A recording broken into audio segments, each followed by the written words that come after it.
தமிழர் திருநாளாம் பொங்கல் பண்டிகை. இந்த பொங்கல் பண்டிகை வந்து நம்ம தமிழர்கள் வந்து மிக சிறப்பாக கொண்டாடிட்டு வராங்க.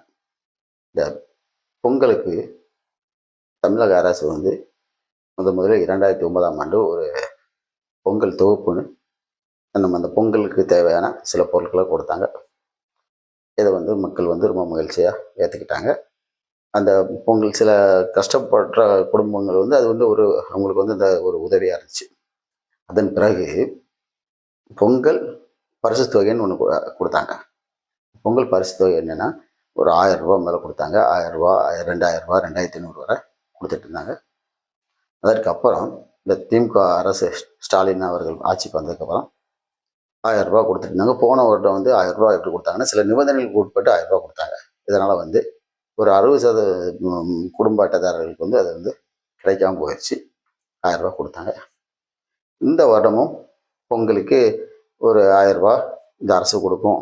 நமக்கு ஒரு இந்த பொங்கல் பண்டிகைக்கு கொஞ்சம் செலவுக்கு கொஞ்சம் இதாக இருக்கும்னு நினச்சி மக்கள் வந்து நினச்சிட்டு இருந்த நேரத்தில் தமிழக அரசு நிதி பற்றாக்குறை அப்படின்னு சொல்லிட்டு 1 கிலோ அரிசி, பச்சரிசி, 1 கிலோ சர்க்கரை, ஒரு முழு கரும்பு, அது போக இலவச வேஷ்டி சேலை மட்டும் இந்த வருடம் வழங்கப்படும் அப்படின்னு ஒரு அறிக்கையை வெளியிடுச்சு. கேட்டால் நிதி பற்றாக்குறைன்னுட்டாங்க. புயல் வெள்ளம் இதுக்கு வந்து நம்ம அந்த அதிகமாக நம்ம செலவு பண்ணிட்டோம் அப்படின்னு சொல்லி அரசு நிதி அமைச்சர் வந்து தங்கம் தென்னரசு ஒரு இதை சொல்லியிருக்கிறாரு.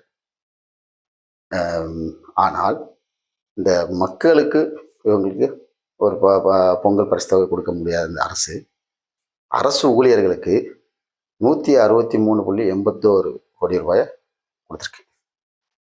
அவங்களுக்கு போனஸ். ஏன்னா அரசு ஊழியர்கள் வந்து ரொம்ப கஷ்டப்பட்டு இருக்காங்களா, அவங்களுக்கு வந்து கண்டிப்பாக போனஸ் கொடுத்தானாகணும். இந்த அரசு அது சரியாக தான் செஞ்சுருக்காங்க. இன்னும் அரசு ஊழியர்களை வச்சாதான் நாளைக்கு வந்து ஒரு ஆட்சிக்கு வர முடியும், அரசு ஊழியர்களை பாய்க்க முடியாது அப்படின்னு அவங்களுக்கு வந்து 2 விதமாக கொடுக்காங்க, 3 விதமாக கொடுக்காங்க. ஒன்று வந்து சி மற்றும் டி பணியாளர்களுக்கு வந்து 3000 ரூபா, அரசு ஊழியர்கள் மற்றும் ஆசிரியர்களுக்கு வந்து 3000 ரூபா. அப்புறம் வந்து தொகுப்பு ஊதியத்தில் வேலை பார்க்கவங்களுக்கு வந்து 1000 ரூபா. அப்புறம் வந்து ஓய்வூதியம் பெறுறாங்களா அவங்களுக்கு வந்து 500 ரூபா கொடுக்குறது. ஏன்னா அரசு ஊழியர்கள் வந்து ரொம்ப கஷ்டப்பட்டு ஏழ்மையில் இருக்காங்க, அவங்களுக்கெல்லாம் கொடுக்கணும், கண்டிப்பாக கொடுக்கணும். 163.81 கோடி ரூபா அவங்களுக்கு ஒதுக்குது. இந்த மக்களுக்கு 1 கிலோ பச்சரிசி, 1 கிலோ சீனி, ஒரு கரும்பு, அது போக வர எப்பவும் கொடுக்கக்கூடிய அந்த வேஷ்டி சிலையை கொடுத்துட்டு இந்த மக்களை வந்து இந்த மக்களுக்கு பட்டை நாமம் பாருங்க. அது மட்டும் இல்லை, இந்த தமிழக அரசு வந்து போன வருஷம் 90,000 கோடி கடன் வாங்கியிருக்கு. கடன் வாங்கி எதுக்கெல்லாமோ செலவு பண்ணுறீங்க. பேனா செலவு வைக்க போகிறீங்க. இங்கே முதல்வர் ஸ்டாலின் அவங்க அப்பா பேரில், முன்னாள் முதல்வர் கருணாநிதி பேரில் பல்வேறு கட்டிடங்கள், நூலகம், அதுன்னு எவ்வளவோ பண்ணுறீங்க. இந்த மக்களுக்கு நீங்கள் வருஷம் கொடுக்கலாம், அப்புறம் புதுசாக ஒன்றும் கேட்கல. வருடம் வருடம் ஒரு 1000 ரூபா கிடைக்கும், இந்த பொங்கலை ஒரு சிறப்பாக கொண்டாடலான்னு இந்த மக்கள் நினச்சிட்டு இருக்க நேரத்தில் அந்த மக்களுக்கு கொடுக்கறதுக்கு உங்களுக்கு நிதி இல்லைன்ட்டீங்க.